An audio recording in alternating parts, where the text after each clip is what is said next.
things are good. So my name is Will Anderson. The slide's a little bit out of date if you heard the news. I am the incoming CEO for the DevOps Collective. We are a 501c3 nonprofit organization that runs this conference primarily.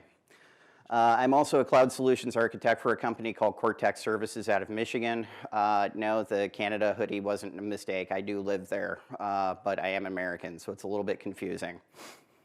I'm also a cloud and data center management MVP with a primary focus on PowerShell and Azure. So I do a lot of Azure automation. I write a crap ton of Azure RM templates. So that's why we're having the talk today. And then if you want to find me out on the Twitters or social media, pretty much anywhere, just Gamer Living Will is my handle for pretty much everything. You can even find me on Xbox. So the Azure Vision, you know, since they moved to the Azure RM model off of the classic model, everything has really been geared towards star as code, regardless if it's configuration, infrastructure, even governance, policy. You're starting to see a lot of the stuff as far as like RBAC, you know, role-based access and controls, stuff like that. A lot of that stuff is designed to be automated through templates. And it's not quite there as they're adding new technologies, and you know the templates kind of follow in short suit, but you know they're constantly iterating through that, so you're seeing a lot more of those things coming into play. So why templates? Well, they combine the benefits of underlying, you know, ARM with the adaptability and readability of JavaScript object notation. This makes things very simple. Has anybody ever tried, you know, creating like an Azure VM purely through PowerShell? To give you a little bit of a difference in the amount of code required, when I did a blog post a couple of years ago when Azure Classic was a big thing, and you could actually deploy a VM with like 5 lines of code. Nowadays, I know that they've come out with some new commandlets that make the process a little bit simpler, but up until recently, with Azure RM, it required more than 70 because you had to define how every single object was configured. So the JSON templates actually made things a little bit simpler, but the language is a little bit kind of intimidating too. And that's kind of what we're going to be working through today. But it allows you to deploy topologies and workloads consistently. You can make things idempotent, so once you have a JSON template, you can stamp it out in basically any region globally if you're doing it right, and it's going to look the exact same way across the board. You know, you manage all of your resources in an application together in resource groups. We're going to be talking about some of the best practices around that. You can apply RBAC and then use tagging to streamline things such as billing and asset management, which is highly important. One of the things that you need to do when you start working on Azure templates is to think idempotently. So, you know, being able to go from that one-to-many model.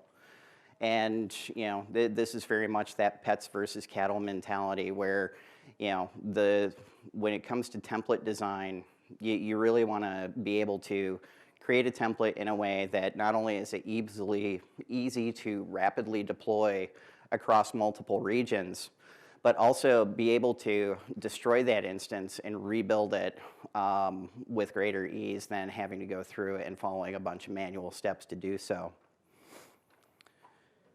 Thinking imperatively is another advantage to Azure templates. So, you know, ARM templates are designed to define the goal state of an application. How do you want it to look, regardless if it's configuring load balancers, virtual machines, traffic managers, storage configurations, and stuff like that. Applying DSC configurations. You know, everything altogether is empirical. You know exactly what you're putting into the environment. You know exactly what the dependencies are, the order of operations. Everything has to be very well outlined. So getting into some of the best practices when it comes to templates, one of the things that I bring up with a lot of people is choices versus decisions. When you're talking about parameters and variables, these are the choices versus the decisions. Parameters are input things that your end user is going to be inputting. And then the variables underneath are the decisions that you make based off of those user inputs. This is very important. If you look at, is anybody like built a VM in Azure and then downloaded the template? If you notice in there, it's got all of these things in the parameter fields, like the computer name and the IP address and the user accounts, and blah, blah, blah, blah, blah, blah, blah. The more choices that you give your end user to make, the more likely they are to screw something up.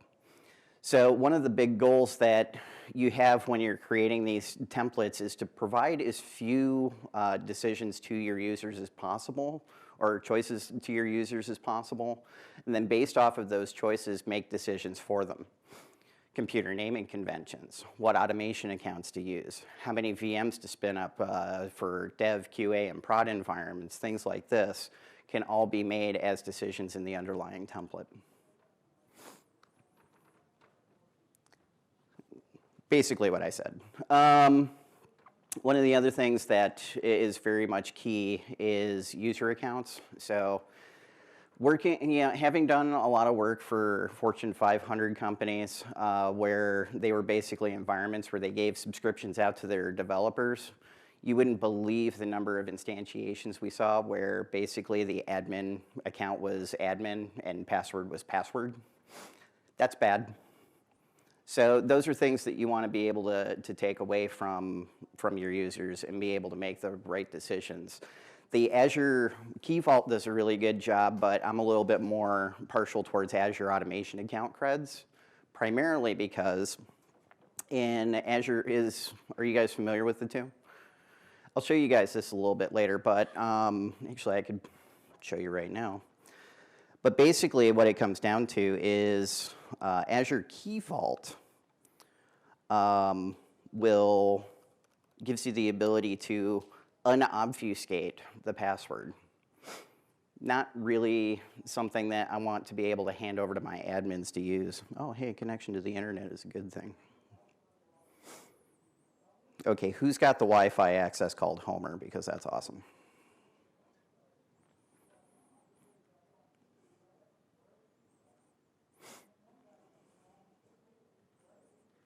Waiting to log in.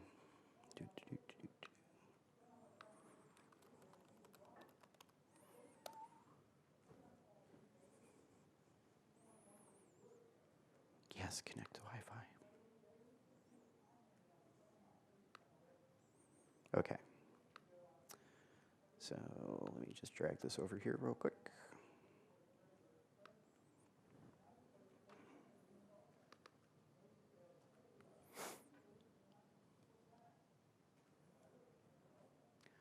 All right, so if I bounce into my automation account here,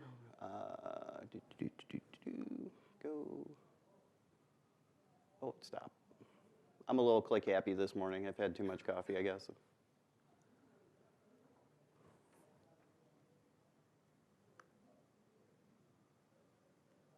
Oh, I think it's going off screen. Let me fix this real quick.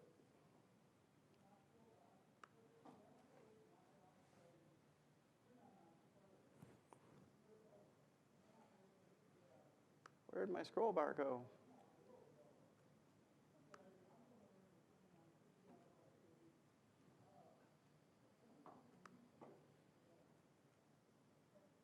There we go.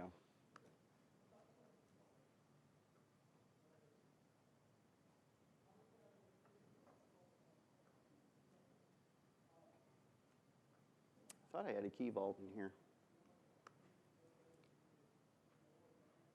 Anyway, with the key vault, you can actually unobfuscate the password, whereas when you're using Azure Automation Account Credentials, those passwords always stay completely hidden away. So even though I'm the owner of this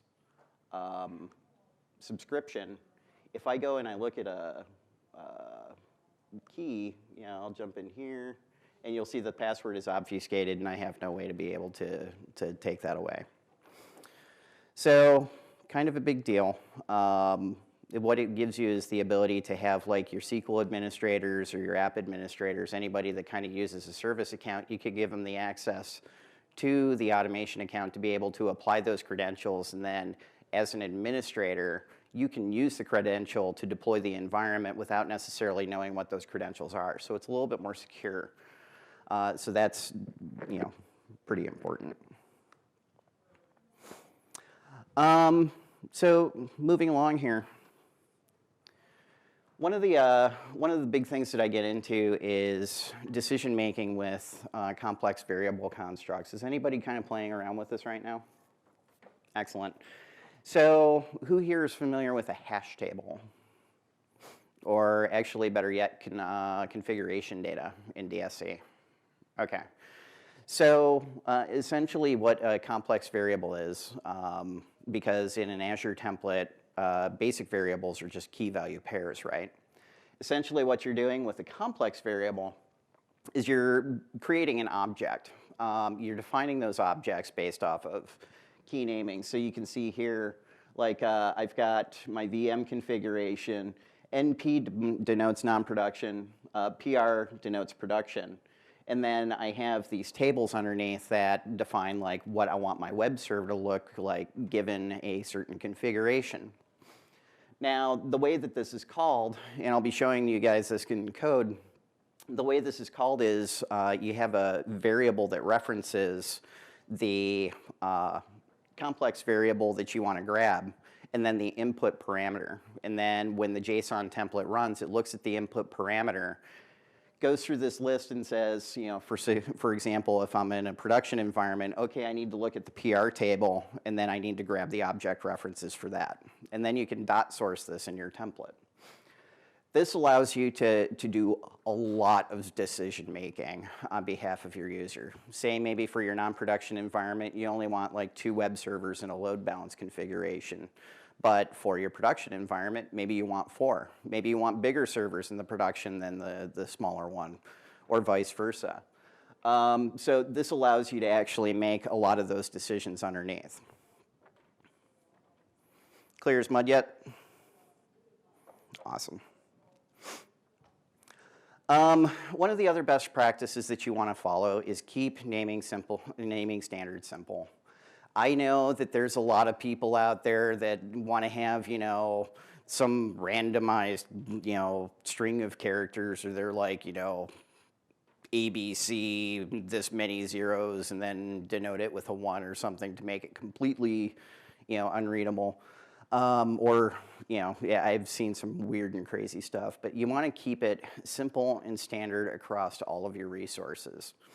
The reason why is because you want to be able to easily identify what resources are connected to what. So if you have a computer naming convention where it's maybe a couple letters to define what application it is, you'll have like dev, QA, or prod in there, so you know what environment level it is.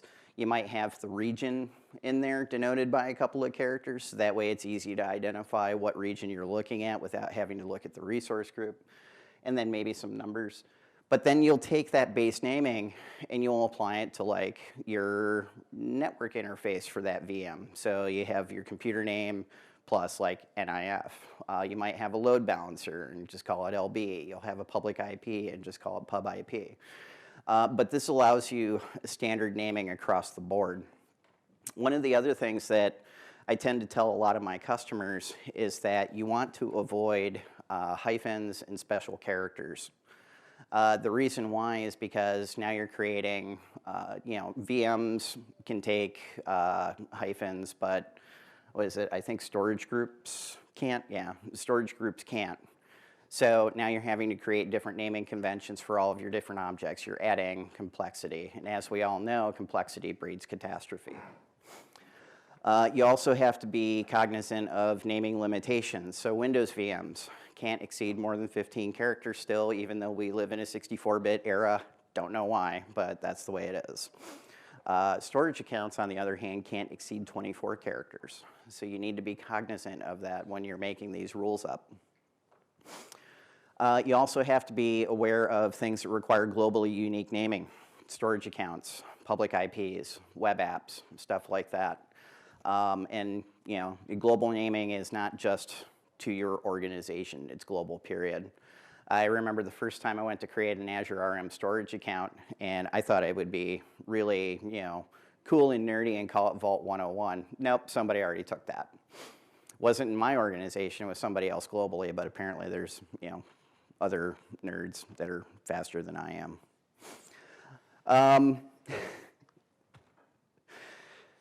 Template parameter file versus template object.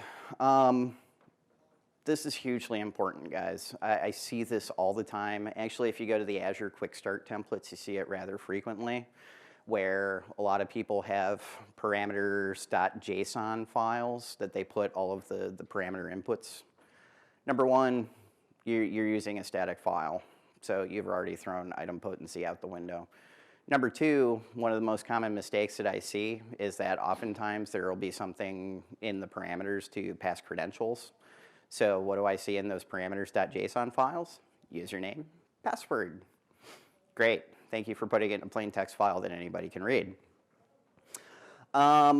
So in, you know, adding additional layers of security on top of these parameter files, it's just a pain in the butt. You know, if you want, you know, you might have to store it in a blob store, and then you have to deal with SAS tokens, and then you have to create the constructs in order to be able to generate those SAS tokens, and then you're managing them, and it's a complete pain. Whereas the other way that you can go is template parameter objects, which are fantastic. So if you're doing deployments via PowerShell, you can actually do that in a parameter object and you know, deploy it on the fly. I'll go ahead and pull up my Visual Studio Code here and show you how that looks.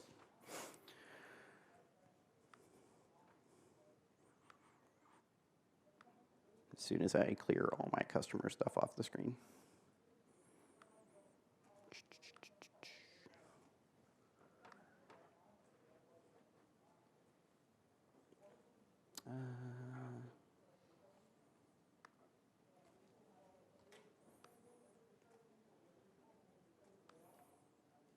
So I'll just go ahead and drag this over here.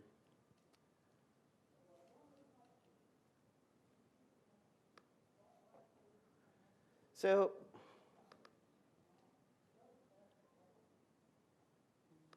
wow, this green stuff is really cool. Can you guys read that in the back, by the way? Okay, so basically what we're doing here is I'm setting up for an account deployment, kind of using that same template that I was showing you in the screenshot. And you can see here that I have a parameter object that I'm generating.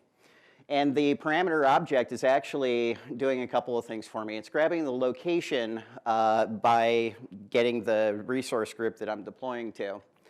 It's got the environment, you know, that NPPR that we had defined for the complex variable constructs. And then I also have the automation account like registry key and URL, so that way I can go ahead and assign this thing a node configuration and desired state config.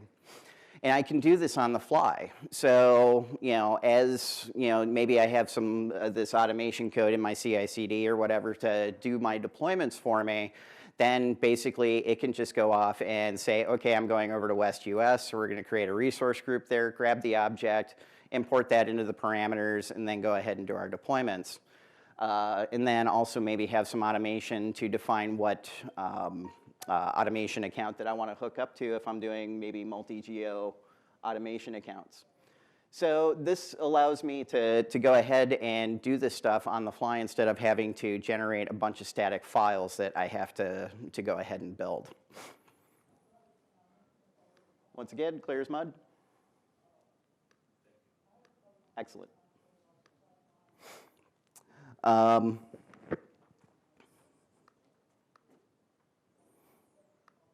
Moving on. So this is a huge conversation. One of probably the most frequent questions that I get asked on a regular basis is, what about nested templates or linked templates? And this is kind of one of those things that I would love to have a conversation with you guys about. So the Basically, Azure templates give you the ability to link to child templates. So maybe you'll have a standardized template for how you want a VM to look, or the network guys have a standardized template for how the network looks. I've never actually found, in my experience, a valid use case for those linking of templates. One of the most common one of the most common statements I hear is, well, our network guys want to be able to define the template for creating a virtual network. They want it to look a certain way and have certain controls and et cetera, yada, yada, yada, which is great. I think that all of the organizations should definitely be involved in maybe creating the standards for how those templates are built, but not necessarily creating a template. And the reason why I posit this is because what if you're relying heavily on Azure templates to do your deployments, and you're pulling these linked templates in. And then maybe your network team or your storage team or somebody like storage decides, you know what, instead of V1 storage, we're going to go to V2 storage. And they go ahead and update their template. Then any template that relies on that as a child or as a linked template is going to have to be tested and validated. Or if you're doing automated deployments, they may just all of a sudden blow up on you. Now that you have all these things relying on these linked templates, anytime that anyone wants to make a change, all of the subsequent templates that it relies on have to be reviewed, and now you have a review panel that is going to be far, far worse than your change control board could ever be. So I tend to say don't use linked templates. What I usually say is have your organization define the standards of how things should look and how they should be built, and then make sure that the deployment teams are actually following those set standards. Is anybody here using child templates? Awesome. That's what I like to see. No hands. So secrets and source, we kind of talked a little bit about this. Don't do this. Instead, do this. This is where the automation account credentials come in very key to play. Because basically when you're calling that into a template, it's pulling it as a PS credential. It's all handled at runtime. So if you're doing it through, actually ideally through an Azure runbook, because that is done in that instance, and as soon as the automation runbook is finished, that VM goes away, and then anything that could have potentially been captured in memory is gone. But definitely don't leave it as part of the template file, because anytime that you have a static file anywhere, I don't care what kind of security you're laying down on it, anything can be hacked. API version is a variable. This is the one that drives me nuts. I will slam your laptop lid down on your fingers if I catch you doing this. But it's also probably the most common thing that I see in the Azure Quick Start gallery. Here's the problem. API versions, if you start looking through the schemas, are typically specific to the object for which it is written. So an API version for a storage account is not necessarily going to be the same as a VM or anything like that. I've actually grabbed quick start templates where the API version was hard-coded as a single variable and passed to all the subsequent objects, and I go to deploy that template and it completely explodes on me because there's only one object in there that it actually goes for. So quite this is the most aggravating mistake that I'll see. API versions, you don't necessarily need to update them for every single iteration that comes out. One of the things that I usually tell my customers is that if there is a, like if you're doing an iterative code change, maybe you want to do a deployment with the latest version of the APIs to make sure that it works with your application, or maybe there's some features in the newer API that you want to be able to leverage. But other than that, you're not going to be modifying or updating it that often. So, just put it, set it as part of the resource, leave it alone unless you want to update it. Another thing that I often see, especially in the quick start gallery, and you're going to hear me picking on that a lot, is people using Concat instead of resource ID. Really, this deals more with behavior with templates. So essentially what it comes down to is at runtime, when the Azure environment is compiling the JSON template for deployment, the way it behaves, especially when it comes to depends on, is that if you have another object referenced in your template in depends on as a concat, it expects that object to already exist. Whereas if you go by resource ID, it's going to look for that resource ID in the list of objects that you're defining, going, okay, it's not created yet, but I know that once it's created, I can start working on this. Whereas with Concat, it's going to throw a bunch of errors and say it doesn't exist, and then your template deployment's going to fail. So be very cognizant of where you need to use it when. Now, I will tell you that one area where this kind of starts to go off the rails is in the networking constructs, especially with like load balancers, where you're actually calling the resource ID and then concatenating it with other string information in order to be able to reference the full string. I have no idea why they do that instead of just dot sourcing the property. But that's one of the things that you have to look out for, and I'll be walking you through some of that stuff. Unnecessary dependencies. So, oh, my animations aren't working.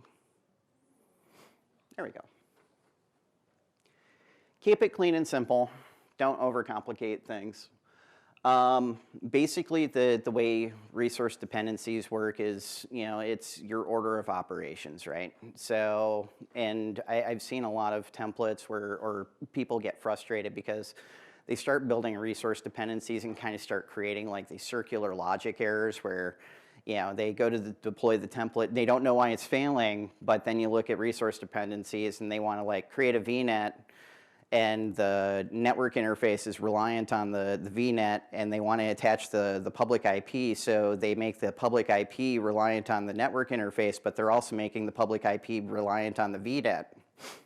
Well, that's a nice big circle, and it's not going to work. So try to keep it simple and clean. This does get a little bit muddied, especially when you're talking about VM deployments, because say maybe you might have to have an RODC in the environment. So you have to build the objects for that RODC, maybe apply the DSC configuration, but the way the DSC extension works is it returns as successful when the extension is installed, not necessarily when the configuration is completed. So even, so what I'll often see is people are stamping out the machines and then having the subsequent machines waiting on the creation of the RODC VM, and then having their subsequent DSC configurations wait on the RODC configuration. Well, then there's no domain controller there because that DSC configuration hasn't started processing.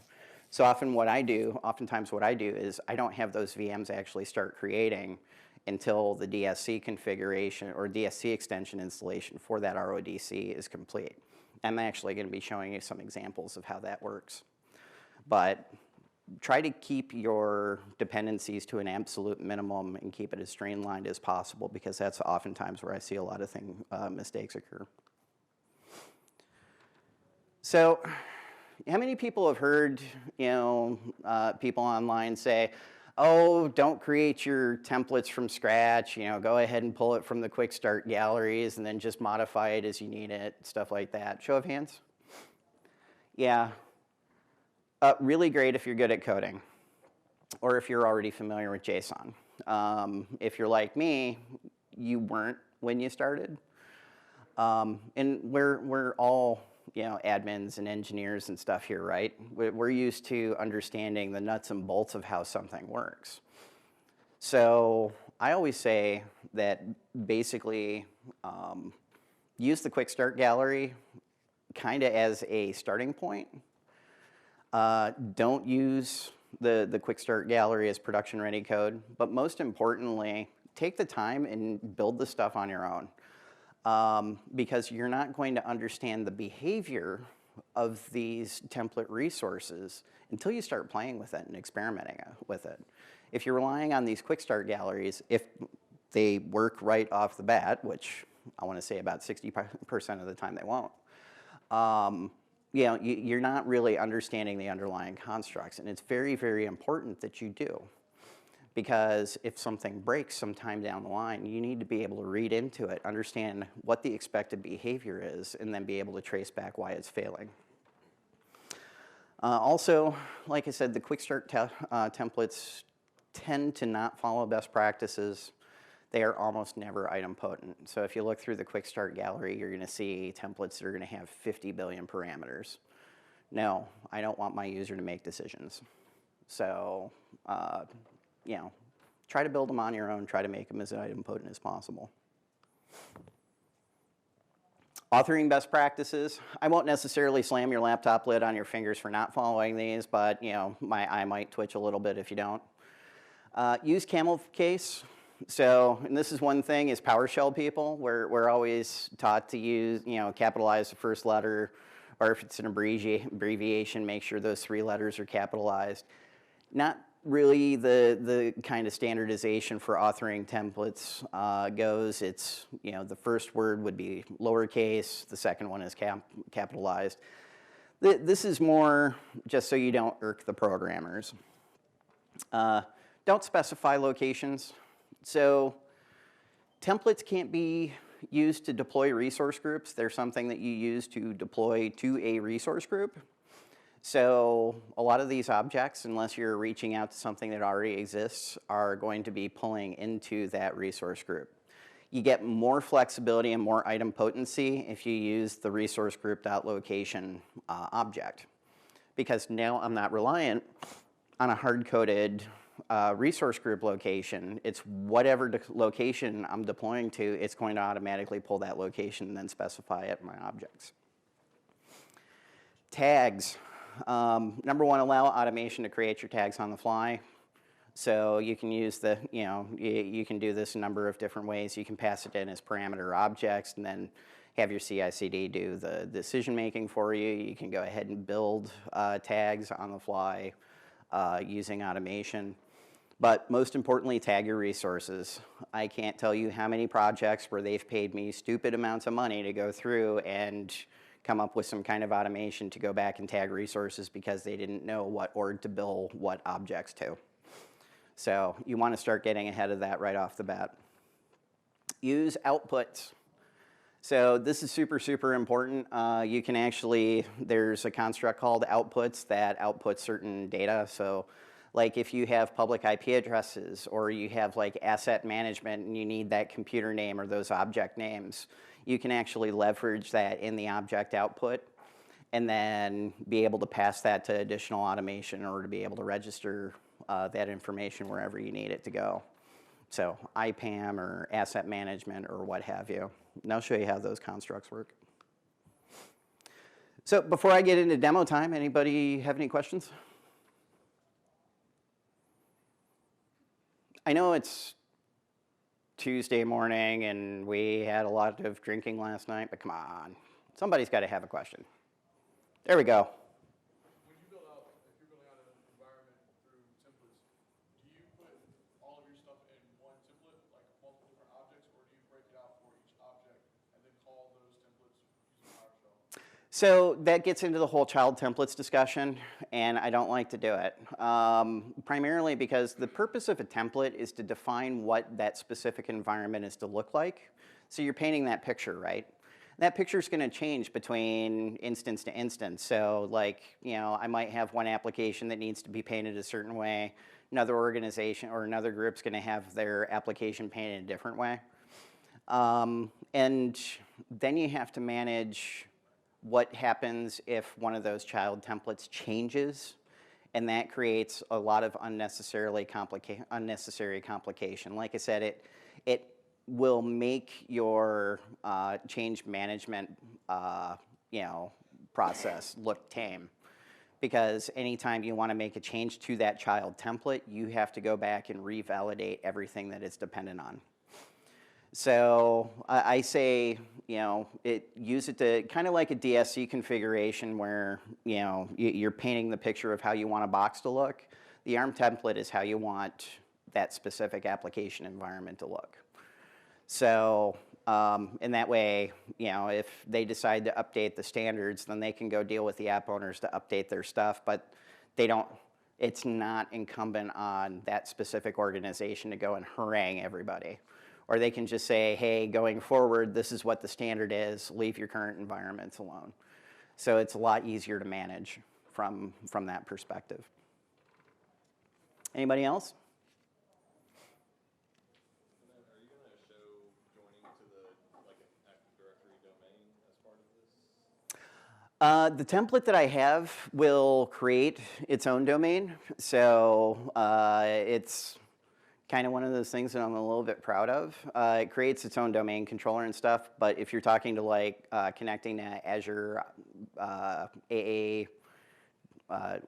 Azure Active Directory Domain Services, I don't have a template for that yet.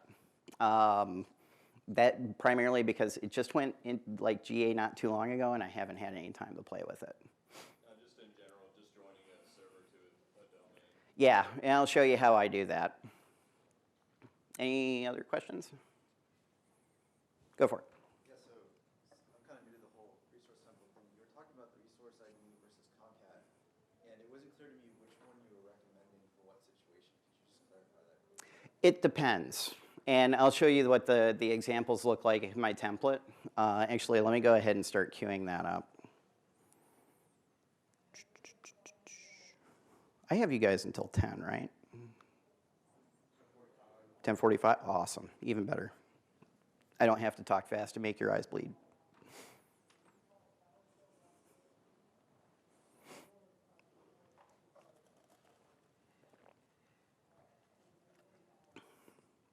I will be making example code available to you guys, by the way.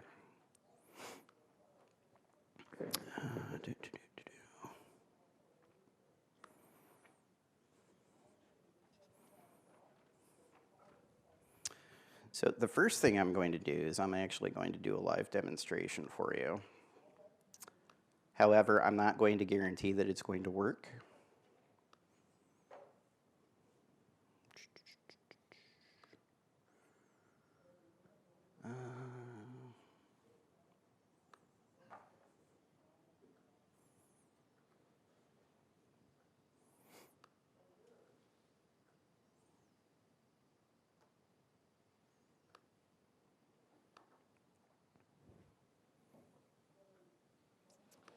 Okay, and here's an example where I'm actually grabbing a admin password and user from my key vault. Basically, I'm going to just kind of walk through what we're doing here. So you can see here, I'm giving a base name to my environment. So this base name is actually going to be part of the decision making going into my naming conventions and whatnot. But the user doesn't actually see it because the base name goes into the resource group, and then the automation knows to pull that base name off of the resource group name and start generating stuff. You can see here I'm grabbing my automation account. I've specified my automation account name and resource group. And then basically the, where is it? You can see the automation account name here. So I'm going to be getting that, actually, nope, that's old code. Where did it go? Resource group, deployment. Oh, okay, I guess in this case I am using the key vault. So we'll be seeing how that pulls. Now, interestingly enough, and this is going to be getting into the automate or the Azure DSC stuff. The Azure DSC stuff actually grabs from the credential store. So that's something that I can show you a little bit later if we have time, but I just wanted to show you how I'm pulling all this information. Then it's all passed in as a hash table, and then it's going to be given over to the new Azure RM resource group deployment as a template parameter object. So I'm going to go ahead and kick this off real quick.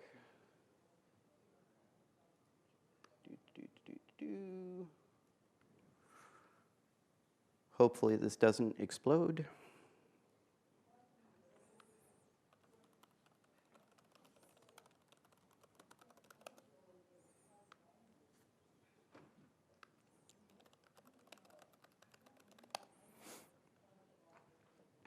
It's going to probably ask me for a key.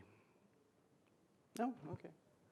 Why do you use the add Azure RM account instead of login? Habit. It's habitual from, way back in the day. So I'm going to go ahead and trigger this real quick. But you'll see here, I have verbose tagged onto these. Part of the reason is because if you don't use verbose, you don't actually get a return until anything's completed, and even then you get a null output. So, like if I do my test right now, because I took out verbose,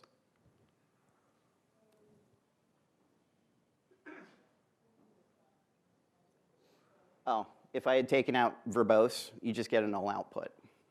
At least with this, I get some kind of a return, nice warm fuzzy feeling that it actually did the check, especially since I'm using VS Code, which sometimes gets a little bit flaky on the PowerShell output. And then when I pass it over to the new Azure RM Resource Group deployment, this is how I look busy at work. I also just realized that this is being recorded, so now my boss knows that this is how I look busy at work.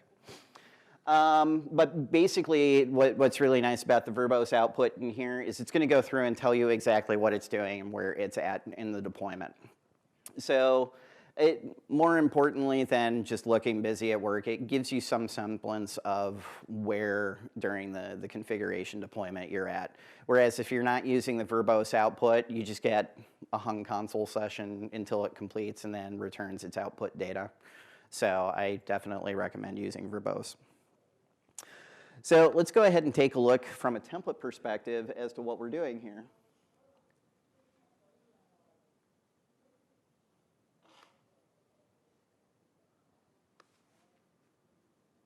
Okay.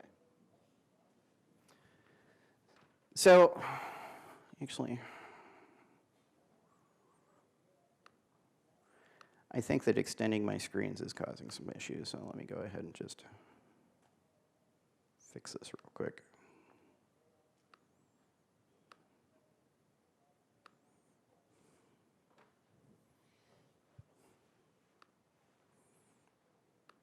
Okay, that's better. Can you guys still read that up there? Or do you want me to expand it a bit?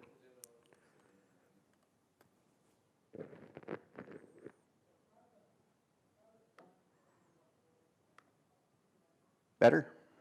Awesome. Okay, so you can see here that the input parameters have, some of the decisions here. So I'm looking for the location. I'm looking for what environment here.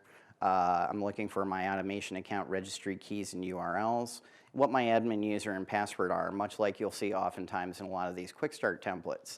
The difference is that because I'm using some level of automation, I can actually obfuscate a lot of this. So maybe I only want to give that user like an input location and what environment level that they have, and then everything else is passed via my automation. So there are a lot of ways to obfuscate a lot of that stuff. So you only parameterize what is absolutely necessary. Try to automate as many of those parameter inputs as you can, and then give as few choices to the end user as possible. Because we know end users are humans, humans make mistakes, and mistakes are bad. Going through, then we start getting into our variables. I have a base application name, and this base application name is actually going to be part of my base naming convention. Then you'll also see here, I've gotten in what I call an environment name instance. This is something that I actually kind of add as a standard to all of my templates, because when you start getting into global deployments and you start dealing with like Azure Germany, Azure China, the base URLs are different. So sometimes it's good to have those tables when you're doing those global deployments so you know, hey, this is something that I need to add into my decision making. But you'll also see here that I'm taking like this East US, West US, and North Central US, and I'm basically converting those into smaller character sets that I can actually use into my naming conventions. This is really important because I embed that location information into things like my VM where I'm limited to the 15 characters. So, and you can see here the difference between what a regular variable looks like and that complex variable. And the way the complex variable works is I have this thing called environment reference. And you can see that basically what I'm doing is I'm saying, look at this variable table, environment name instance that I have here. And then any table that matches this location input, I want you to grab that as an object. So it's going to look through and see, okay, I'm deploying to, like, for example, East US, and then I have, then automation knows to use that instance name and that region URL base as part of its decision-making process. Is that cool? I mean, I can actually embed all of these decisions into the code, and the user never sees any of this stuff. And I get a little bit crazy here. I start using like base name instance and putting together all of my naming conventions in a single thing. This is because I'm lazy and I like to forget things. So basically, if I can just call out base name instance dot storage, I know it's going to use that base name. Operating systems, I do it for that. Once again, I'm lazy and like to forget things, so all I have to do is just remember what operating system I'm calling and then put it all together from there. I have Linux in here just to kind of show that you can actually call out different operating systems in the same complex variable set. So if you have a mixed environment where you have some Linux servers doing some stuff and some Windows servers doing some stuff, you can pull from that same table. I'll show you how that works in the automation as well. I create my domain name on the fly, so you can see it here.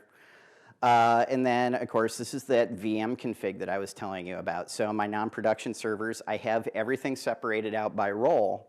And then when I start building those resource objects, I just dot source whatever property I need. So role server, web server, .vm size, .name, .dsc configuration. I don't have to remember it because it's up in here. Where this is also advantageous is oftentimes you're having to use those same values 50 million times in your different resources. Well, now I only have to change it in one spot if I have to update it. So it makes your code a lot easier to update. Just don't do it with the API version. Go for it, Max. So, I'm new on this in the sense of playing a little bit with, even with one of the Microsoft guys in Orlando. So on the DSC side, so this helps build the MOS? No. So what this does is it assigns the particular MOF that you already have in your Azure Automation account. So you can see here, I've got composite config.domain controller. Basically what I did was I did a composite config, had all of my role servers in there, and then it generated all these different MOFs called, composite config.role, and then I just assigned that particular configuration to the box. So, and actually I have a webinar on how to do that. Will do. Here you can see the production instance, so basically the same thing. It uses the same kind of reference variable construct, so you can see here I've got a VM config reference to call out that complex variable that I created, and then based off of the environment, it's going to go and pull that particular table, and then I start dot sourcing those resources later in the configuration, and we're going to walk through how this works. Here's my DSC local configuration manager stuff. If you had, and it's a complex variable, yes, but if you had a requirement, say, for maybe you want your hypercritical servers, like your domain controllers and stuff, to get monitored as much as possible, you could actually create a complex variable to say, for my critical servers, monitor it, run the consistency check every 5 minutes, blah, blah, blah, blah, blah, and then have a second table for your non-critical servers and have it run however long that you want, and then dot source those same things. So the complex variable constructs are critically important to making things idempotent. So this is something that I highly, highly encourage that you start experimenting with. Networks, once again, is a special child. I find oftentimes that I won't put my network stuff into a complex variable set because a lot of the resource objects are actually circularly dependent on a lot of those configuration settings. So when you try to create a complex variable, you run into a lot of circular logic issues. So that's why you'll kind of see those called out as their own things. But you'll also see here too, like for example, I have my VNet subnets called out. You can see I'm calling out that resource ID, and then I'm concatenating it with additional string information. And this is something that's particular to network objects. Like I said, why they don't just allow you to dot source those particular properties in subsequent objects, not 100% sure. And to be fair, I haven't played with it in some of the newer API versions, so they may allow you to do that. But if you try it and it explodes, this is why, and you'll have examples on how to fix that. I actually have information on OMS instance. So if I want to maybe have different workspaces, I can go ahead and call that out in the same complex variable constructs. And then my load balancer stuff. I will tell you, is anybody actually built a load balancer with an Azure template? Oh, you're in for a ride. So load balancers are probably one of the most finicky ones and do a lot of that weird concatenation stuff with the resource IDs and everything. And this is where it gets circular. So you'll see here that I've got a web server load balance resource ID that I'm calling out. And then I have a load balance probe configuration reference that calls that resource ID. And then I have backend address pools that are called out. And then I have, oh, where is it? Yeah, the backend address pools are actually, I think, concatenated later in the configuration. So, and this is where all that circular stuff came about. Not yet. I'm actually trying to write a book on authoring Azure Resource Manager templates. The networking stuff is a bit of a challenge. So yeah, it'll get there eventually, hopefully, maybe, we'll see. But this also comes back to another point about the whole authoring versus just getting examples. I personally, whenever I create a new object with an Azure template, I have a master template file. And what I do is any new object that I create, I will add it to this master template file. The template file is completely functional in the respect that I could actually deploy it and all of the objects will work. It's going to just be a bunch of random crap that goes into it. But the reason why I have this master file with every new object that I create is because you might only do it once every so often. But when you do, you don't necessarily want to recreate that wheel. So instead of using the quick start as your reference guide for when you're creating these objects, create your own. Go ahead and build it, learn how it works, figure out what you need or what it needs to create that particular resource, and then add it into this master reference. So that way, if you ever need to go back to it, it's the code that you've written, which makes it familiar, easier for you to read, and easier for you to recognize what you need to do when you're creating a new one. And it's also a lot easier to be able to just scrape that code, paste it in the template, and then make the changes necessary as needed. Make sense? Cool. So, oh, did they break the schemas again? They broke the schemas again. All right, this is going to be fun. So, unless I have it referenced wrong, give me a second. Nope, they broke schemas again. Yay. This will happen on occasion, and I've gone round and round with the Azure team about it. You can see here it's saying the value must conform to exactly one of the associated schemas. Occasionally, they'll make an update to the master schema file when they add a new resource and it becomes available. And sometimes for a couple of days, it makes all of your stuff get green squigglies because that reference file isn't quite working properly. Is that the advantage of going to Visual Studio for your templates instead of being in code?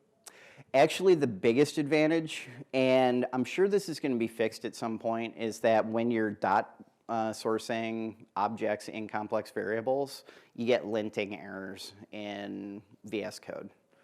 So it's not yet designed to recognize when you source stuff.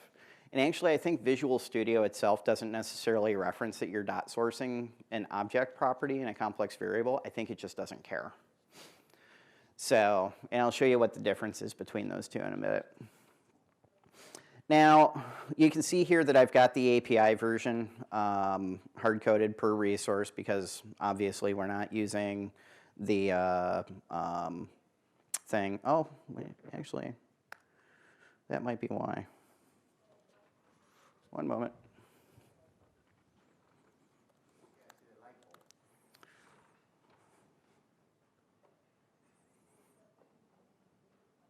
Come on, give me my IntelliSense. There we go. This is the other reason that I really like going through is because when you go to set it in the particular resource, it will highlight and it works in VS Code too, it will highlight what API versions are compatible with the particular resource. This goes into how you start modeling your resources. Number one, start with type first. Most of the examples that you see often will show you API version first. The reason why I say type first is because when you call the type into the template, then you can call API version, and it gives you the compatible API versions for that resource. If you go the other way around, so I'm going to just go ahead and create a resource here. And we're going to say API version IntelliSense, yes. IntelliSense, yes. There we go.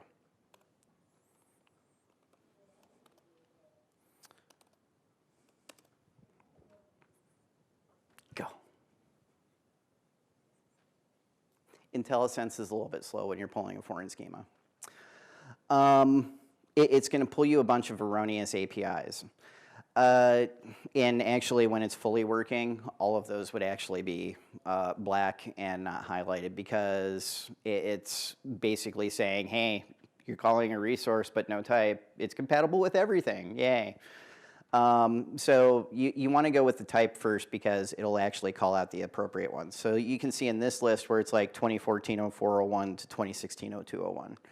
So if I do the storage account type, so type Microsoft.storage.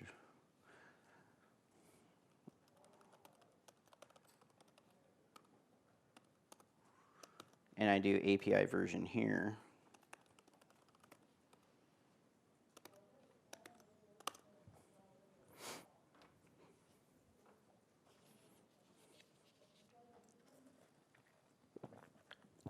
You can see I get a different API version list. So always start with the type first because it gives you all the compatible information. Yes? What is the default API version that you got before? Because So right now I'm getting a little bit of a linting issue because I think they updated the schema and it's probably messing with Visual Studio right now. But by default, if you call the API version first, it's going to give you a complete list of all of the APIs and all of them will be compatible. Now, I'll usually do type first, API version second, location third, but location shouldn't matter because what are we doing? calling the resource group .location. This is what it looks like in code. And this gives me the ability to stamp it out in any region. It's going to go, okay, what resource group am I in? Okay, use that location. We're good. The next thing I do is the name. Now, basically the rules kind of get a little bit fuzzy here. I'll use either the name or I'll use copy index. And I know this is one of the things that somebody wanted to cover, so I'll just go ahead and talk about it real quick. So you have your base naming, and you can see I've got a copy index here. This is when you start getting into looping and using the same resource for multiple deployments in a single template. So say I need 2 web servers behind a load balancer, right? I don't want to call those out necessarily, call the same configuration out twice in the same thing. So what I can do is I can use copy index. The way this works is you need a number. Makes sense, right? You need to know how many loops to do. I call this out in my VM config reference. So if you go here, you can see instance count, my web servers, I'm saying I want 2. But you can see as I go through the template, a lot of the stuff that I'm using, I still use the copy index, even if I'm only calling one resource. Because if my developer decides to come back and say, you know what, instead of 1 box, I want 2, all I have to do is change the number and redeploy. So you need a number, easy enough. And then you need to be able to create the construct. So naming convention is pretty easy. You want to be able to make those numerical. So what I do is I put a 0 in front of it, and then copy index. And why do I have the 1 there? Think programmatically. Because by default, when you start programmatically, the first number in an index is, yeah. So I add that 1 in there, so my first box is going to be number 1. But you also need the copy construct. The copy construct requires 2 things. It needs to know where to get that number, and this is where you can see how I'm dot sourcing.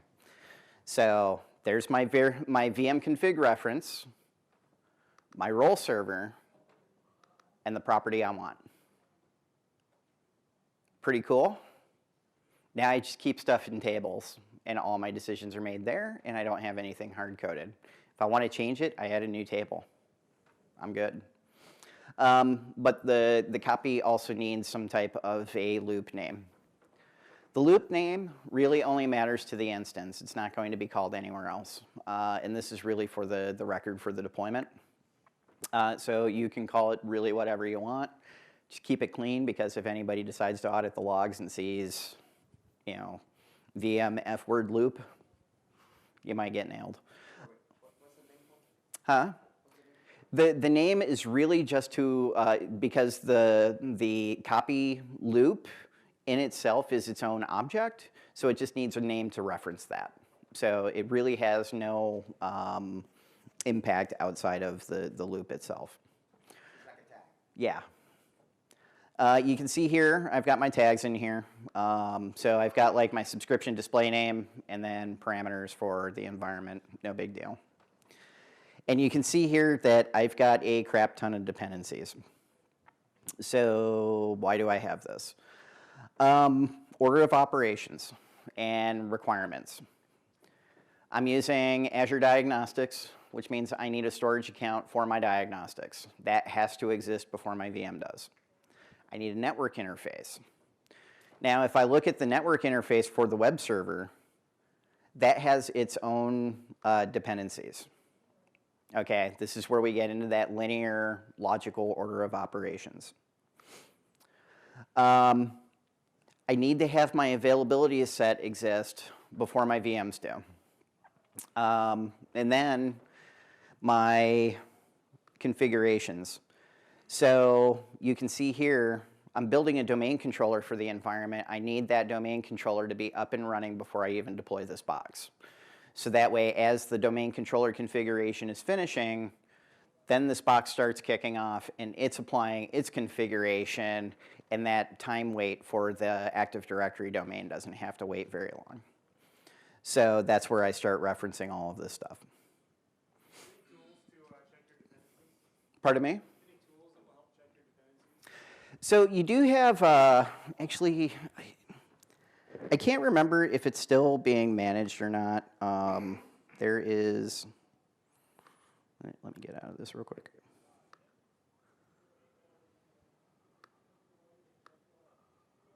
armviz.io used to be a really, really good tool.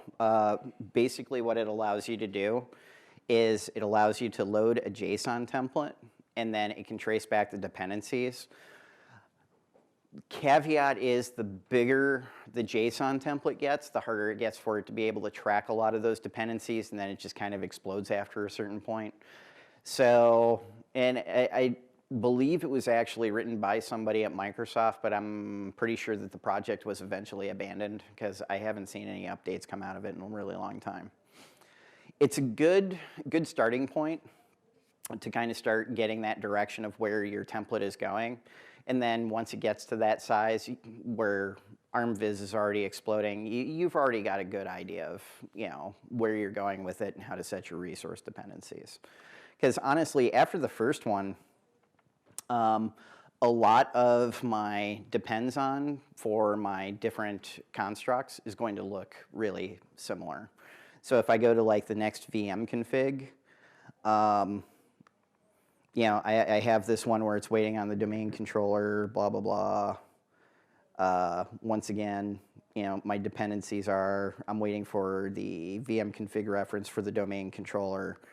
So, but you'll see, you know, a lot of kind of similarities where it's like, okay, these are what the dependencies are, and then you get onto that track. So really creating those first initial resources is where it's a little bit more critical to back check your depends on constructs. After that, everything else is just kind of sauce.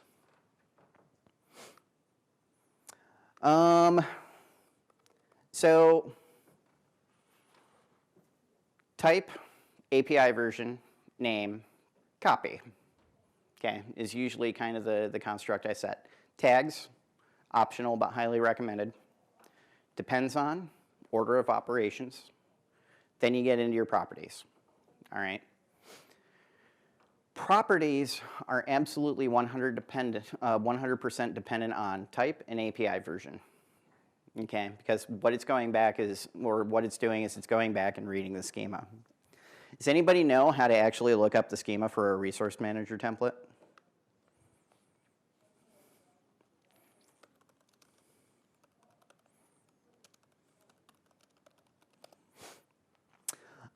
So there is a GitHub repo that Microsoft manages that always has the latest up-to-date master schema. Now the master schema calls out all of the, it's basically a library of all the schemas available for the different resources, right? If you want to see what the latest version of perhaps your network one is, or storage one is, or yeah, let's do the storage one because I just updated that. We'll go back here and it's 2017-1001. So we'll go in here, find 2017-1001. And you can see that there's three schemas. You've got one for cache, container registry, network, Power BI, and storage. This is a little bit of an odd duck because you've actually got 5 different reference types in a single schema update. Typically, if I pick out one, you're going to only see one schema type in there. So this one's particular to the network. If we open this, this is what the schema looks like. And it's just a JSON file. It's got the exact same things, what your input parameters are. And your input parameters in this instance are going to be those objects that we're referencing. So it's going to be API version. It's going to be your name, going to be type, location, tags, blah, blah, blah, blah, blah, blah, blah. Then you can start getting into the requirements here in your properties. So you can see here it's looking for one of these things. So it's going to be either be the application gateway stuff, or some type of an expression here, and you can trace it back and read what that is. Looks like this is actually particular to application gateway. Application security groups. So these are the properties that you would be filling out for that particular object. Wow, okay, I gotta stop moving my head around. The location inputs, and if we start getting down a little bit further in here, you can see what the required properties are, and then, you know, by inference, what the optional properties are, et cetera, et cetera, et cetera.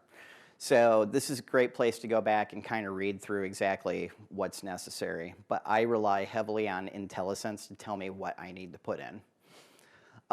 VS Code does really well with this. Like I said, the only real downfall is that when I'm looking in here, you can see all that red on the side. What's it doing red on? It's looking at the .sourced objects. So I don't like red, so I don't necessarily use VS Code for writing this stuff right now. Kind of going back and checking the progress, this is what I was talking about, the object creation. If I go through, you can see here, it's right now it's built my domain controller, looks like it's applying the OMS extension, and applying the DSC configuration. So this is why I keep that in verbose, and, you know, aside from always wanting to look busy. Any questions so far? Go for it. Can you set the count to 0? What's that?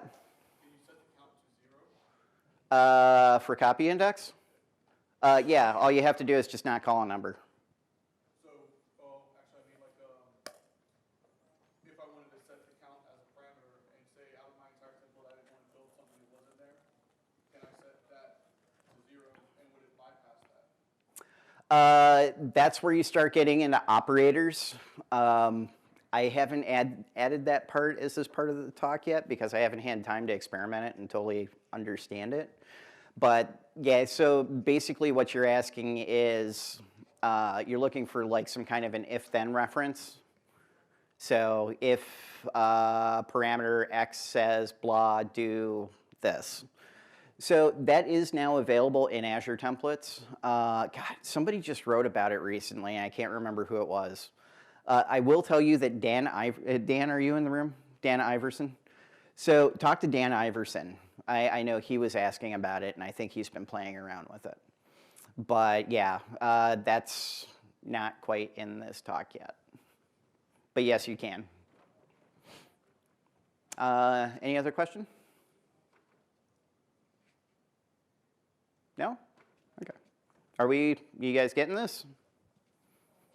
Awesome. Going a little bit further here. Let's see, so we talked about dot reference. Here's where we start getting into the networking stuff. So, are you guys clear on the Concat versus resource ID? Okay, let me go back and just kind of reference that real quick. So let me grab a VM here. This is really where it becomes most crucially important. So you can see in depends on I'm calling by resource ID in everything, right? So if I was to call concat in a depends on, when we go through and do the initial template deployment, right? Did you see where I did the test deployment command and it said template is valid? What it's doing is it goes and kind of does a pre-compilation of the JSON file to make sure everything's validated. A little bit wishy-washy as far as the stuff that it checks. It primarily checks syntax, but it will also check object order of operations. It also checks if you're calling concat in dependency as to whether or not the object exists. When you do a new Azure RM resource group deployment, if you're running in verbose, the first thing you see is template is valid, okay, if it's correctly configured. So it's running that validation check when you do the new deployment. Now here's the thing, if you have concat in a depends on, it's going to assume that that object should exist before you do the deployment. If it doesn't, it will fail the template validation. All right? So this is where it gets really important as to where you want to use resource ID versus Concat. Resource ID is to call an object that may or may not exist at the instantiation of the template. Concat is essentially looking for a string. It doesn't know whether or not that string is going to exist, so it makes the assumption that it should. So basically, it's just going to check the URI that you're putting together and say, does it exist, yes or no? Now, where this gets a little bit funky is when you start talking about network constructs. Where's my load balancer?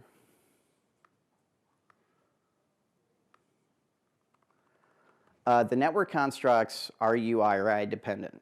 So you'll see that it's got a reference ID here, and it's concating the resource ID for the web server load balancer.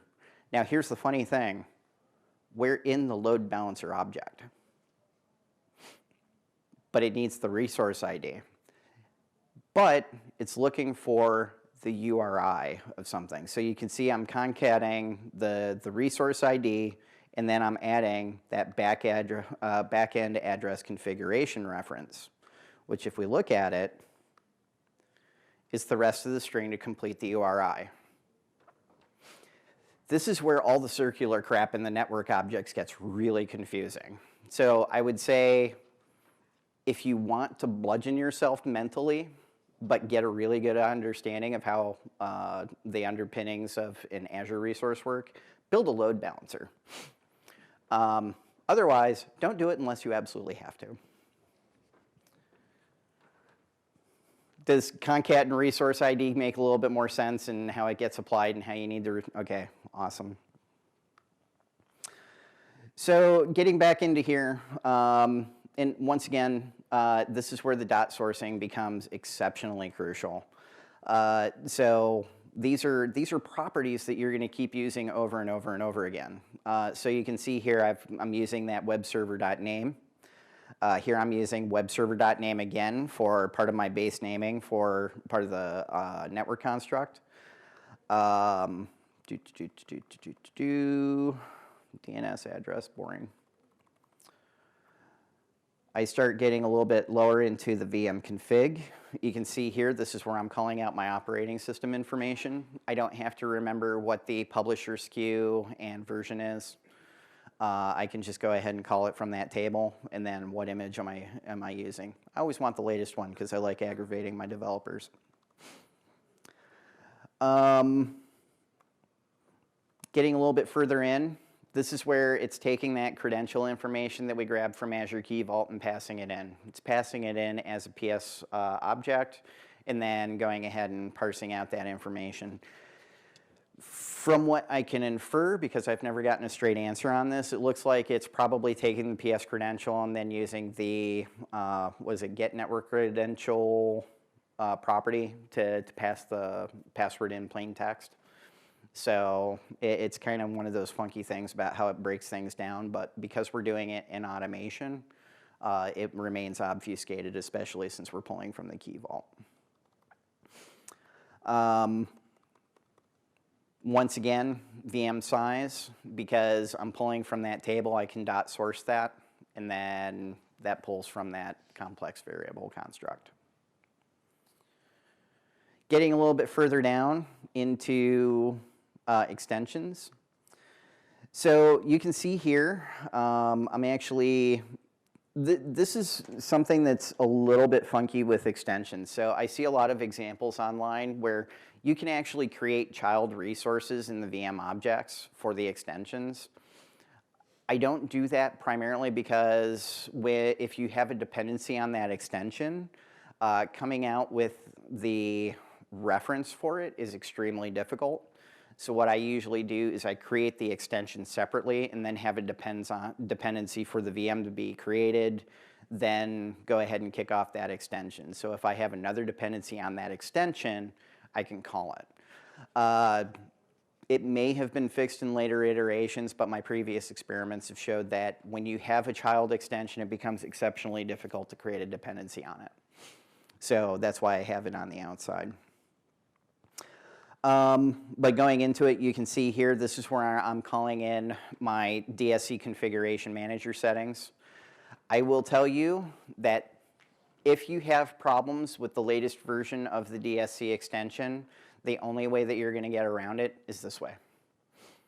Was it Azure RM VM DSC extension commands do not allow you to be able to specify the type handler.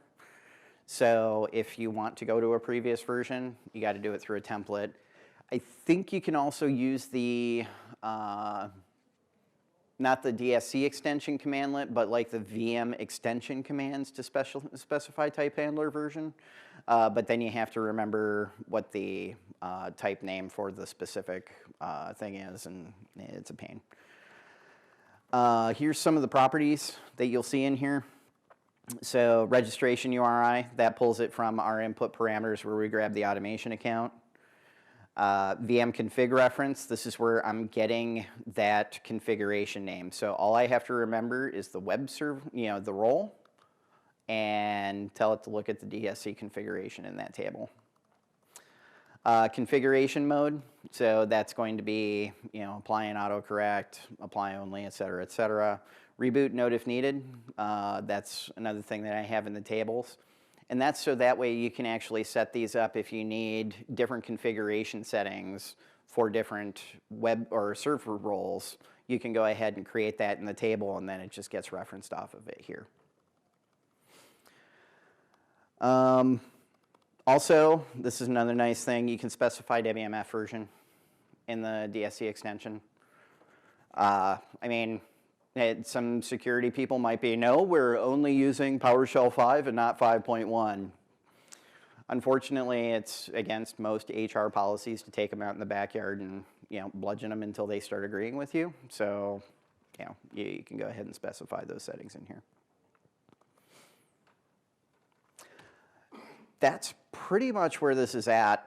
I wanted to make sure that I left about half an hour for questions because I know you guys, some of you guys have been expressing some. I was thinking of you in general. So yes, let's go ahead and talk about that.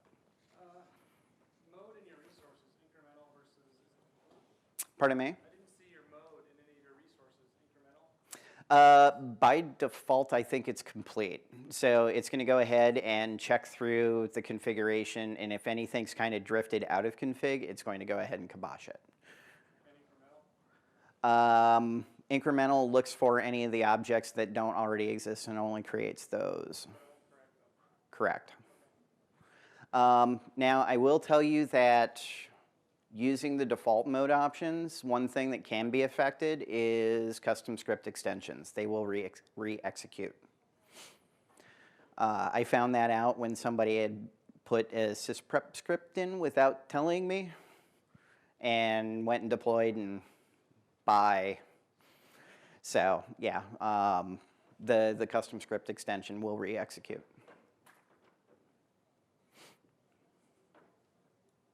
Any other questions? Here you go. Where were you calling the complex variables? So basically, how does it know if it's production or development? So that's passed as a parameter. Let's go back here. And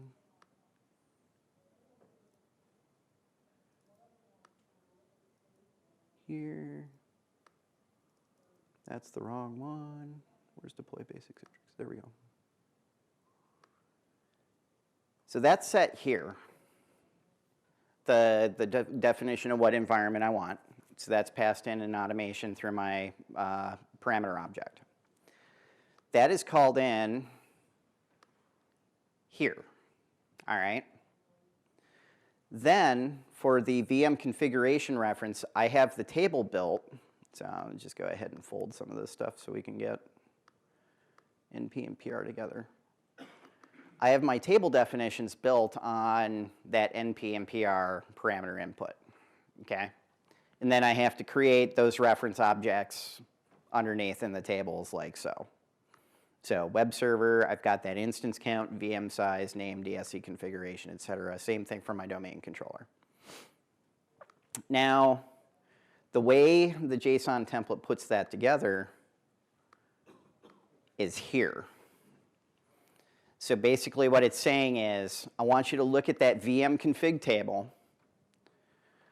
and then that environment input parameter, I want you to grab that object I'm referencing. So I think it was set for NP on my deployment, right? So it's going to go ahead and say, okay, anything that matches NP, I want you to grab that table out of this config. So it's going to look in here and go, okay, I need these objects. All right?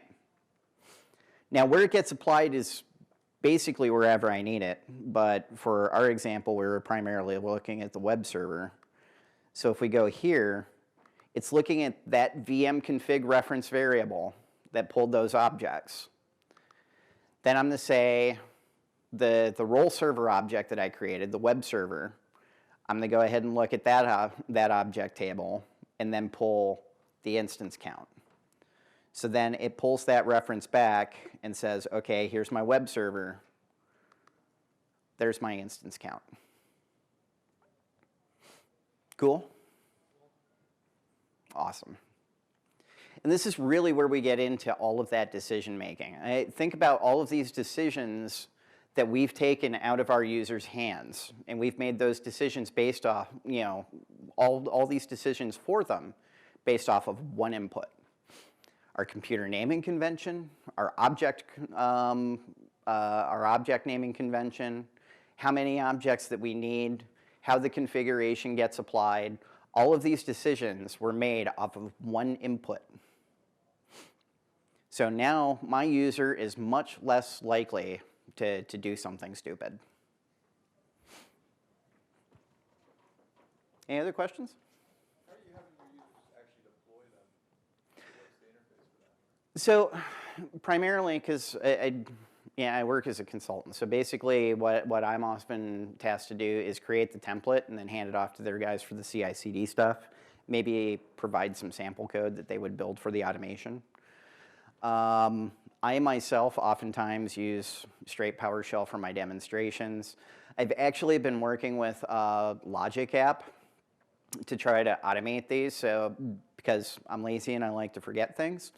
So I've been playing around a lot with Logic app where it reads my Google Calendar. So whenever I have a session scheduled, like half an hour before it goes ahead and kicks off a runbook to deploy it.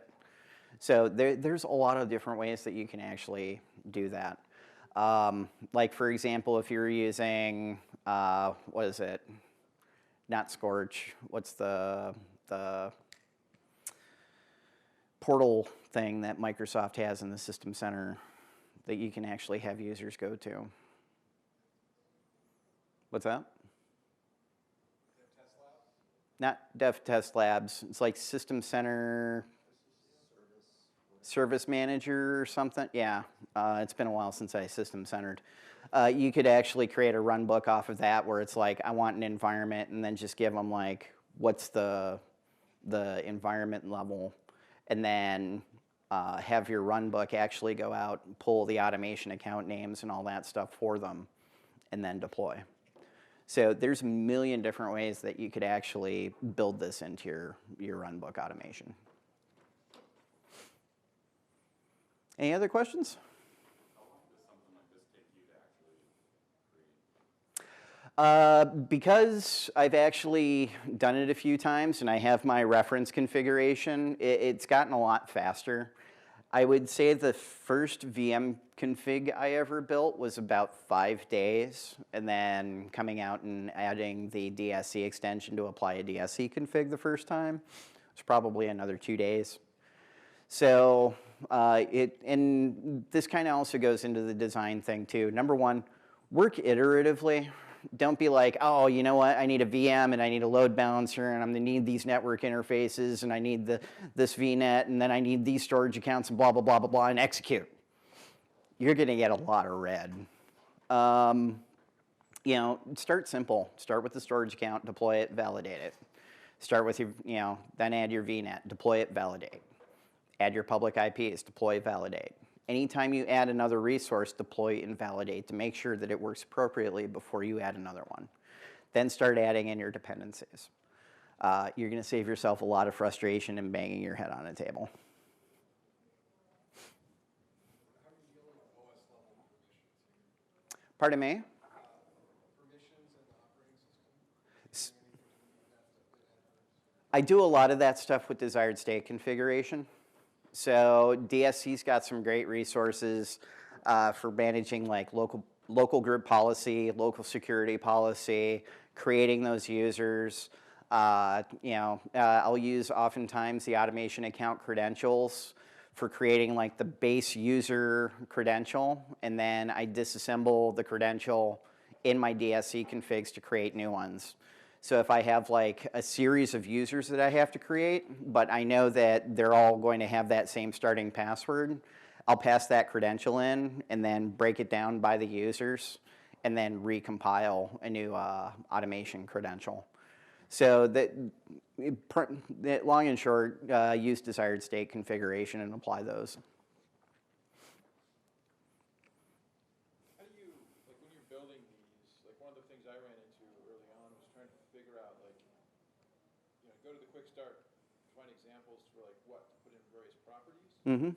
Then I would find a quick start that maybe covered maybe 2/3 of what I was trying to get at. So then I was stumbling around trying to figure out the last third of the properties I needed, what that looked like. So when you're, particularly when you're like diving into something a little bit newer, Mm-hmm. what's your resources to go and look for those, you know, properties and what they are and what they could be? So number one, IntelliSense is key. IntelliSense is going to tell you flat out what you're missing in your new object creation. So basically, you're going to get that little green squiggly until you have a complete object.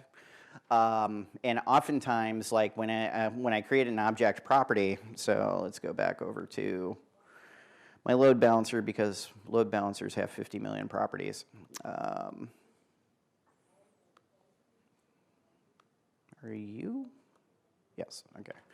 So if I do this and then I do my little blue quotes, give it a minute because IntelliSense, slow network. It's going to tell me what additional properties I can actually add to it, and then I can go from there.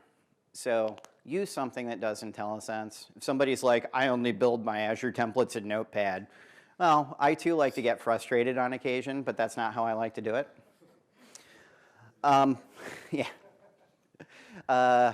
VS Code, like I said, VS Code works great except for the dot sourcing of object properties.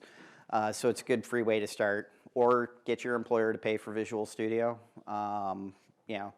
In the grand scheme of things, with the time that you're saving and the standardization that you're providing, it's worth the money. Well, it helps to know that in most cases, if you have an infrastructure Windows server, you probably have MSDN subscription, so you're already entitled to have. Yeah, somebody's got it. Yeah, somebody got it, so you probably can get it. Yeah, and if your developers are telling you that you're not going to get it without prying it out of their cold dead hands, well, I can't make recommendations, but they've given you instructions. Go for it. Pardon me? No, I haven't. I keep hearing about it. It's just, I go with the tools that I know. There's tons of really awesome tools, so I don't, push these kinds of things on them, but like if Terraform has the ability to read the schema and provide you like actual, usable, relevant information on how to create the resource, go for it. Anyone else? Go for it. I've kind of a scenario that I want to run by you. Is it the Palo Alto thing? Yes. Oh. So my security team wants to deploy a Palo Alto VM series firewall. Yeah. And they go to Wizard. Yeah. And it requires a public IP address. Yeah. Which is a no-go. And it wants to create a network security group, which are for VM deployment optional. Yeah. But not through their marketplace Wizard. So, number one, I have people at my work that sell Palo Alto. So, number one, Palo Alto sucks. Yep. Yes, I said that. You can quote me on it, and I'll tell you at work too. Yes. So, and let's talk about this. This is where the built-in templates in the marketplace are actually really awesome. So, if we go to create a resource, and I type in Palo Alto, I'm going to get, I don't know, pick one for me. All right. I go here. I don't know. We're going to call you Bob.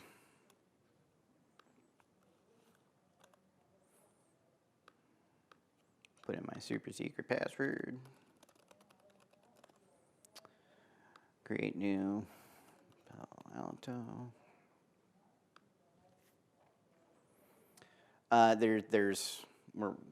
We're getting to purpose on here, so Bob store.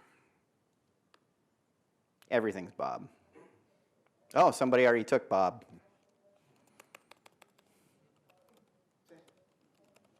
Tay, globally unique.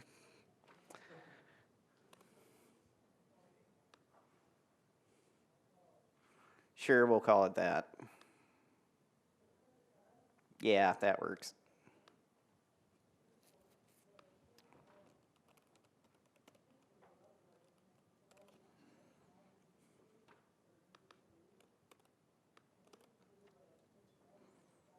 Blah, blah, blah, blah.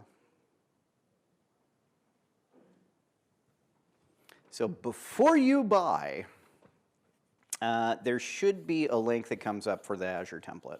Yeah, here you go. Now, here's where the super hypercritical information comes in. I'm not quite sure what this is. Oh, deployments, incremental, blah, blah. Okay, that looks like just some generic crap. What you need to do is you need to grab the template and kind of scrape the information that you absolutely need. Where it becomes super critical is with like the VM information in particular. So you'll see here, image publisher version, blah, blah, blah, blah. Oh, good, it's referencing variables. I don't know why they do that. So if we go to, what's it called? Image publisher. Palo Alto Networks actually has their own image. And then here's the SKU and the image offer. You can pull that and then build the additional resources, including the public IP, and attach it to your own network interface, and it should work. So I've pulled all references to public IP and sheet out of the template as to the areas that they're missing, including line numbers that don't correlate to my parameters or my template. That's weird. I'm sure I'm doing something wrong. I just look for someone else. Yeah, we might actually have to take a look at your template and see. I would suspect that maybe you have some kind of a depends on going on in there that it's looking for, and then throwing the error. Now here's something that's a little bit weird with the Azure templates, is that when it throws an error, typically with an error you're going to get a line and a column. The line in the column doesn't actually always match where the error is in fact taking place. And I think it's how it like how the formatting is when it compiles.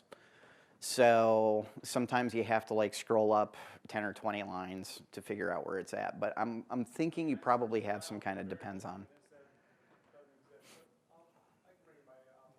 Yeah.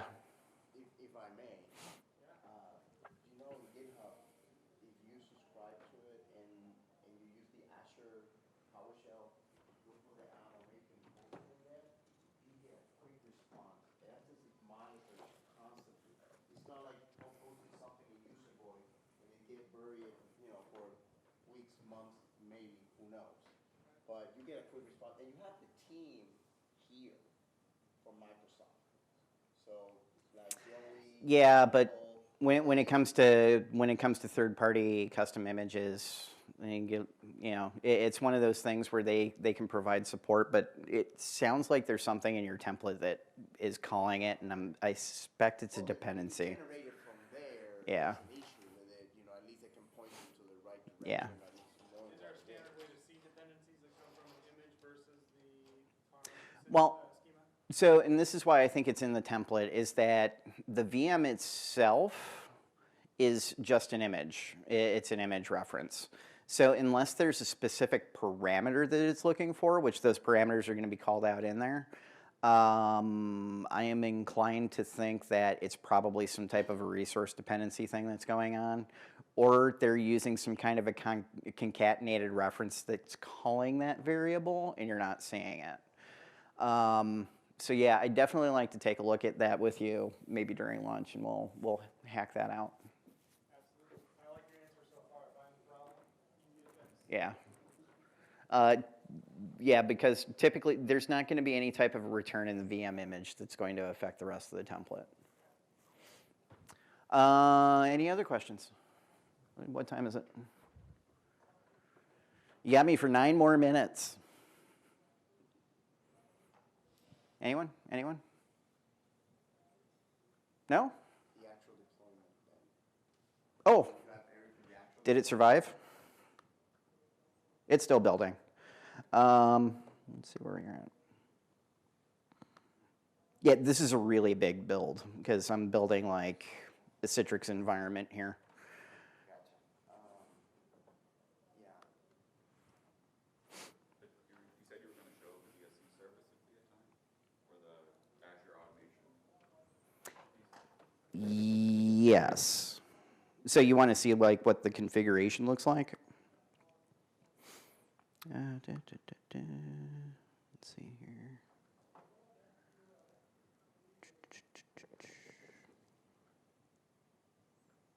I know I have some in here. I'm just trying to think.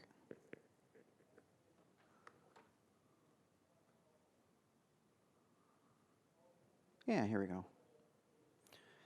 So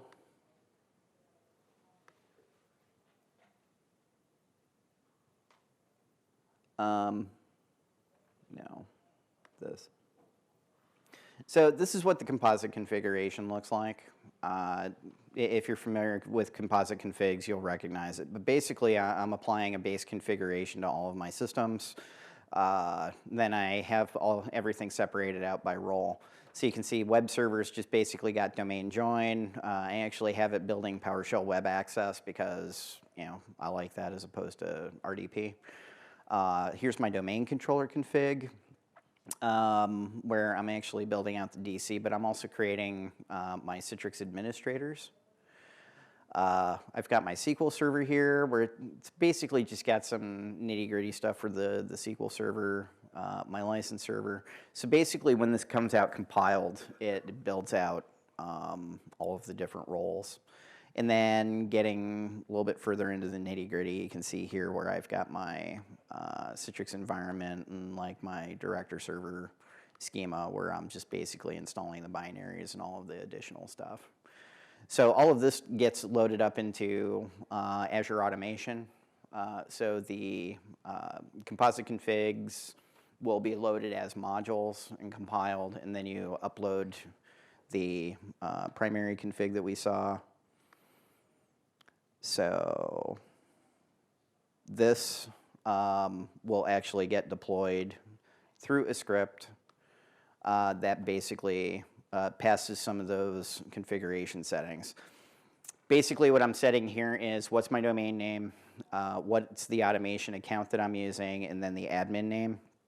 And then in that composite config, you can see here I'm using get automation PS credential to pass that information in. So it's actually going to the automation credential, grabbing that data, and then throwing it in at compile. So that's essentially what it comes down to. I would love to show you my automation account, except for I have customer configs in there right now, so I don't want to peel that away. All right. Any other questions? Yes. You had mentioned sharing the code, so will this template be the one you'll be sharing? Yes. So, I won't be sharing this template. I'm going to just give you guys a basic template. My boss would probably get a little bit mad if I gave away my Citrix configs. So first off, please do put in a submit a session rating, because we rely on those, and even though I'm the incoming CEO, I still am contractually obligated to beat the crap out of myself if I do badly. So yes, please do fill out those surveys. Also, here. So codes and slides, once again, Gamer Living Will, all the things, but if you want to go out to GitHub, just look up Gamer Living Will, and I'll have, by the end of the week, my slides and code up there. Also cool graphic that I did. Well, actually, I didn't do that. I stole it. But also follow me on Twitter at Gamer Living Will, and then LinkedIn, Gamer Living Will. Xbox, PlayStation 4, whatever, just, yeah, Google that. All right, in that case, get out of my room, we're done.